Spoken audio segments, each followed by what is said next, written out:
Guys, आयुष्यात अशा अशा मोमेंटला येऊन पोचले ना की प्रत्येकजण येऊन ट्रोल करून जाते कारण नसताना. आता काल एका ठिकाणी भाजी आणायला गेलो होतो मी, धनराज, तर तिकडे एक आजी होत्या आणि आमच्या दोघांचं आपलं चाललेलं नॉर्मल डिस्कशन की बाबा ही वाल आहे का, हा वाल पावटा आहे, नाही ह्याला चपटी शेंग आहे, तर नक्की ही कुठली आहे, पोपटी वगैरे, असं आमच्या दोघांचं चाललेलं डिस्कशन.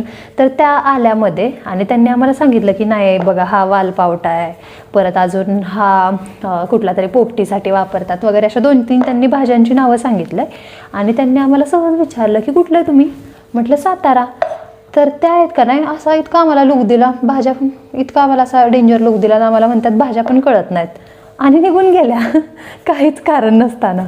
तर मग असं झालं की आम्ही आपलं, मी तर खुश झाले की अरे वा आजी माहिती सांगतायत किंवा आजी नाही का आपल्याला छान सांगतायत, पण आजी तर आम्हाला नावं ठेवून निघून गेलं. असं झालं, जी येतं आहे ते नावं ठेवून जाते.